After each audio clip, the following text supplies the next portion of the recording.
Olá, Padre Marcelo, tudo bem? Que alegria ver o senhor novamente. Olá, Daniel, a alegria é minha, sempre muito bacana a gente está trabalhando juntos. Acho que o Gabriel já voltou agora para a nossa conversa de hoje. Tudo bem, Gabriel? Tudo bem, Padre Marcelo? Padre Marcelo, qual é o tema do Caminhando pela Unicinos de hoje? Como fazer universidade no século XXI. Beleza, vamos lá então.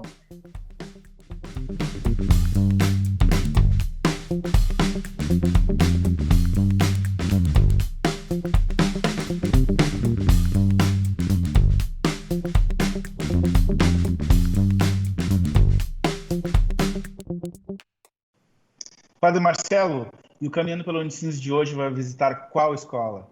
Hoje nós estamos visitando a Escola de Direito da Unicinos. Aqui conosco está o professor Miguel Vedi.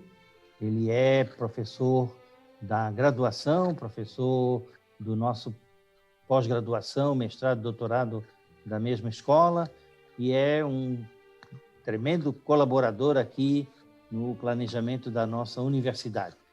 Miguel, que bom estarmos juntos. Vamos conversar um pouco sobre aquilo que realmente conta. A ideia de universidade, a relevância de universidade na civilização técnico-científica. Obrigado, Padre Marcelo. É uma alegria falar com o senhor, falar com todos os colegas unicinos, com toda a comunidade, nesse momento tão importante, né? Não só para a universidade, para o nosso país, em que cada vez mais a universidade vai ter um papel de proa, um papel de relevância, não é, para conduzir os destinos do nosso país. Eu acho que a universidade tem, nesse momento histórico, um papel decisivo, né? Um papel decisivo porque ela é uma instituição de diálogo, né? com todos os pensamentos, né? É um local de verdade, de pesquisa, né? De ciência, e isso é transcendental nesse momento histórico, né? Nós conseguirmos fazer confluir a ideia de ciência, de verdade, de pluralidade, que a universidade também traz. Então, eu acho que a universidade tem que ser a ponta de lança na construção de um país melhor, de um país pujante e de uma república verdadeira que todos nós queremos construir. Miguel, como é que tu falarias para o jovem de hoje a importância de sermos regidos na nossa vida social pelo texto constitucional? Como é que tu falarias para o jovem de hoje a ideia de dignidade humana e a ideia dos direitos humanos que dão a vertebração da nossa Carta de 88? Exato, Padre Marcelo. Eu acho que esse tema é transcendental. Eu acho que poucas constituições no mundo, né, foram tão democráticas quanto a nossa Constituição. A nossa Constituição teve a confluência das mulheres, né, das populações indígenas, dos negros, né, e se fez uma Constituição de maneira absolutamente democrática. Poucas nações têm uma Constituição assim, né? E uma Constituição que, ao mesmo tempo, trouxe uma série de direitos e de objetivos, de utopias para o nosso país. Eu acho que a nossa Constituição ela tem que ser defendida, né?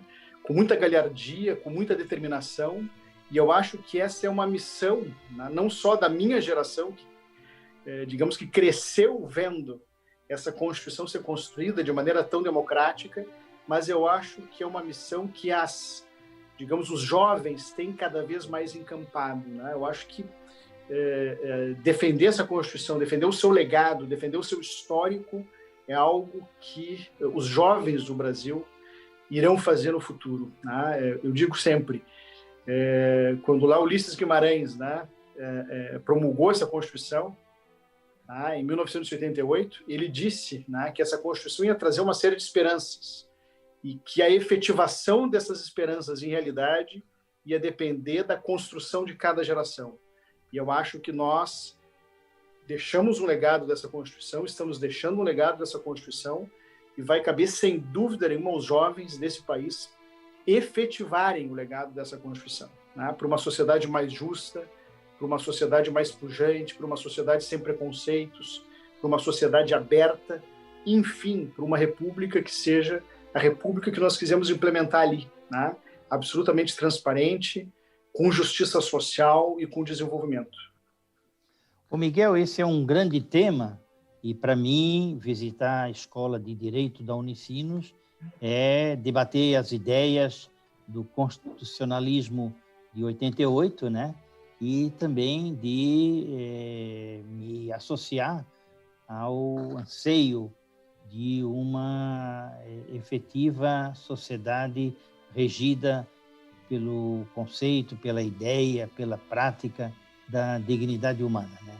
Esses anos todos, Miguel, em que a nossa escola já consegue ir desenhando o impacto altamente salutar da Constituição de 88 no nosso fazer pesquisa, no nosso ensino, tanto na graduação como na pós-graduação.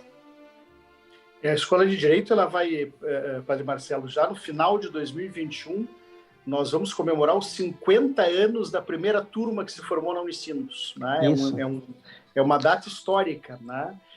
E, claro, nós sempre tivemos importantes agentes jurídicos, né, políticos formados pela Unicinos, né? A gente poderia elencar aí tantos nomes que se formaram na Unicinos, mas, fundamentalmente, eu acho que nós temos aqui na Unicinos, a Escola de Direito, algo que marca todo aquele que se forma pela Escola de Direito, seja na graduação, seja na pós-graduação, né? Que é a ideia de uma formação integral da pessoa humana, do compromisso com o Estado de Direito, que é uma tradição da Escola da Unicinos, eu acho que isso é muito claro, né? E, sem dúvida nenhuma, uma grande preocupação humanista da escola, né?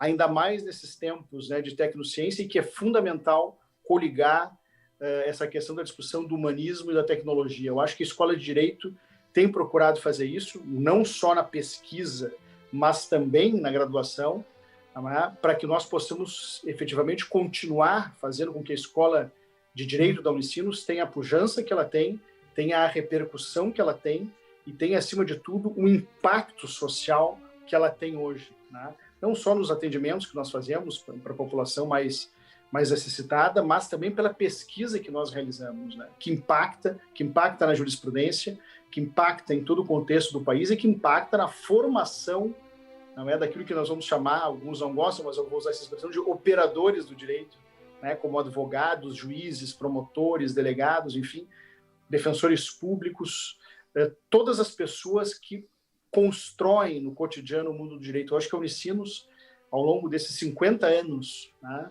da sua história, ela vem ajudando a construir um país mais democrático, com mais justiça e com essa característica que é muito peculiar da nossa escola, Padre Marcelo, uma característica de dar uma formação que consiga congregar, né, o humanismo com os grandes avanços tecnológicos que a gente tem nos dias de hoje, né?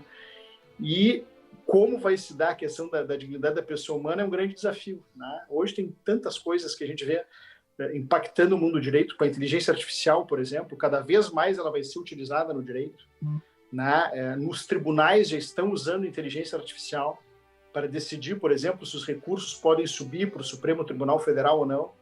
Os escritórios de advocacia vão começar a usar a inteligência artificial para decidir que teses eles vão adotar. Olha, essa tese tem sido repelida em 90% dos casos. Será que vale a pena ir para um processo litigioso ou vale a pena fazer um acordo? Talvez seja melhor fazer um acordo, porque a probabilidade de derrota é grande no caso desse. Então, nós do direito estamos sendo e vamos ser cada vez mais impactados pela tecnologia, e a escola da Unicinos tem que ter firme aquela tradição que sempre a manteve, mas tem também que estar aberta para os grandes desafios que nós vamos ter, e cada vez interligar mais o direito com a gestão, com a economia, com a humanidades, enfim, com todas as áreas, né? Com a politécnica, com a inteligência artificial, para que nós tenhamos um direito efetivamente desenvolvido, mas que não perca a humanidade, né? Especialmente no ato de julgar. Isso é uma questão, a gente está vendo como há hoje em dia um grande acúmulo, né, de processos, né? Apenas para lhe dar um exemplo, Padre Marcelo, há 20 anos atrás, por exemplo, um desembargador no Tribunal de Justiça do Rio Grande do Sul, por exemplo, botava por sessão 20 processos para serem julgados. Ele mesmo fazia os votos, ele tinha um assessor, uma secretária. Hoje ele já tem que ter vários assessores, né? Muitos assessores, porque ele tem botado por sessão, às vezes, 100, 200, 300 processos para julgar. Então, isso exige, não é, que a tecnologia interfira para ajudar nisso, mas, ao mesmo tempo, é transcendental que essa pessoa tenha uma formação humana para compreender a relevância, não é, daquele julgamento. Por trás de cada processo eletrônico, ali tem uma vida humana. Tem pessoas que vão perder a liberdade, ou vão perder todo o seu patrimônio, não é, ou estão em busca dos seus direitos. Então, não se pode perder isso, né? Tem que fazer essa integração entre humanismo e tecnologia. Miguel, como é que a gente fala para o jovem de hoje dessa dialética, vamos usar essa expressão, entre o texto constitucional de 88 e a abertura para a temática de um direito empresarial, para a temática do mercado? Como é que, porque veja, são várias tensões que a gente está vivendo hoje, não? E eu gostaria que a nossa escola de direito ela soubesse ser soberana no tratamento dos grandes temas e que a gente desse conta do legado humanista da Companhia de Jesus e das grandes transformações que a tecnociência está desencadeando e também toda essa dimensão de uma economia digital, de uma economia que vai puxando, digamos assim, a inserção do Brasil em arranjos globalizados. Exato, Padre Marcelo. Veja, antigamente a tradição do direito era uma tradição contenciosa de processos de enfrentamento, né? O que se passou a perceber? Se passou a perceber que cada vez mais o direito tem que trabalhar também com negociação, não é? Com acordos, com aquilo que se chama de direito premial ou de direito negocial, né? Isso veio muito dessa área de gestão, dessa área empresarial, não é, do direito empresarial propriamente dito, que acaba hoje entrando, né, nas mais variadas áreas do direito, desde o direito do trabalho, o direito penal e assim por diante, civil e assim por diante. Então, cada vez mais, me parece que nós temos que ter uma pessoa formada em direito que tenha múltiplas aptidões, né, aptidão de negociação, né, para sair daquele esquema mental do contencioso, né, do direito como processo e como disputa, e para que se tenha uma nova concepção, uma concepção de diálogo, uma concepção de negociação, uma nova forma de resolver os problemas, né? Isso cada vez mais tem sido demandado, né? Alternativas que tirem a solução dos problemas do âmbito do judiciário e tragam a solução dos problemas para o âmbito das partes, das negociações e assim por diante, né? Eu acho que o grande desafio, Padre Marcelo, que todos vamos ter, e eu falo como membro de uma geração que estudou ainda aquele direito contencioso, aquele direito do embate, né, do combate contra o outro, né? E hoje, cada vez mais, o direito vai ser um direito diferente, né, em que as melhores soluções, muitas vezes, vão estar numa sala de negociações, não é? Num acordo, numa discussão, num direito premial, num direito negocial, e não no âmbito do processo. Porque ali nós vamos ter soluções, muitas vezes, com menores custos, não é? Com menores custos econômicos, com menores custos humanos, não é? E que vão, muitas vezes, atender as partes de uma maneira mais adequada. Então, eu acho que essa guinada, né, que o direito tem dado nos últimos anos, a escola tem procurado acompanhar essa guinada para o estudo desse direito não conflitivo, né, desse direito mais negociado. Sem dúvida, eu acho que isso é um impacto dos nossos tempos e cada vez mais vai ser assim, Padre Marcelo. Eu acho que, apesar de nós vermos na sociedade de hoje algumas inflexões, muitas vezes, no sentido de um fechamento dos países aqui e ali, eu acho que olhando tudo isso numa mirada mais alongada, a tendência natural da humanidade é um mundo cada vez mais integrado, né, com cadeias internacionais de suprimentos, com internet, não é, com contato online. Quer dizer, o mundo, na verdade, apesar desse vai e vem, muitas vezes, desses refluxos, ele vai ser um mundo mais integrado, ele vai ser um mundo mais interconectado. Então, eu não posso ter a minha cabeça para resolver os problemas do direito como eu tinha antigamente, né? Eu tenho que ter a cabeça, uma cabeça moldada para resolver problemas que muitas vezes vão exigir desse profissional, inclusive capacitação internacional. Eu vou estar resolvendo problemas aqui no Brasil, mas que vão estar sendo tratados por uma empresa chinesa, por uma empresa americana, por uma empresa brasileira, por uma empresa argentina, enfim. Né? O profissional do direito vai ter que ter essa capacidade de resolver problemas internacionais, o que antigamente o profissional do direito não era capacitado. E isso eu acho que o ensino inova muito na sua construção dos seus cursos, porque ela prevê exatamente isso, né?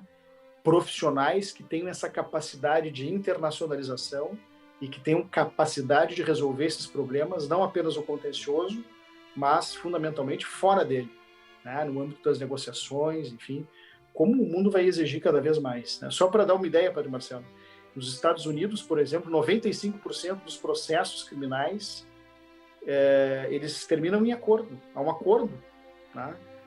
E aqui nós sempre fomos preparados para o embate, para o processo. Lá só 5% dos casos vão ao processo. E a gente já está tendo essa inflexão agora dentro do nosso ordenamento jurídico, com colaboração premiada, acordo de não persecução, né? E uma série de outros mecanismos de negociação que a gente está vendo hoje no âmbito do direito. Então, eu acho que a escola tem que ter essa preocupação e está claramente fazendo esses movimentos para atender essa demanda, que é uma demanda de construção de profissionais modernos que consigam congregar essa capacidade de resolver problemas litigiosos e também problemas não litigiosos. Eu gosto de pensar a nossa escola de direito, como todas as nossas escolas, não, como uma escola cosmopolita. Eu creio que a gente está dando passos gigantescos, né, numa concepção cosmopolita, né, de sociedade, de convivência civil, né? E eu faço votos, então, de que os colegas da nossa Escola de Direito, com a tua liderança, com a liderança dos seus pesquisadores, deem passos consistentes, não? De fazer com que a geração que está chegando, ela veja o valor, né, do respeito ao texto constitucional, né? Poucas vezes no Brasil tivemos um período de ordenação constitucional tão robusta, né? E que a gente realmente não se deixe aprisionar ou encurralar por um pensamento menor, por um pensamento mesquinho, e a gente volte a transitar nos grandes fóruns internacionais. Estou muito contente com essa nossa conversa. Foi mais uma conversa de dois professores, um professor de filosofia conversando com um professor de direito, né? E transmito, então, aos nossos colegas um abraço muito afetuoso, muito cordial e muita coragem para que a gente enfrente os desafios do ano de 2021. Miguel, muito parabéns, hein? Muito obrigado mesmo. Obrigado, Padre Marcelo. Muito obrigado. E o Caminhando pelo Campus vai ficando por aqui. Eu gostaria imensamente de agradecer a presença do professor Miguel Tedesco Vedi, que é o decano da Escola de Direito, e também a participação do nosso querido reitor, Padre Marcelo. Até o nosso próximo encontro.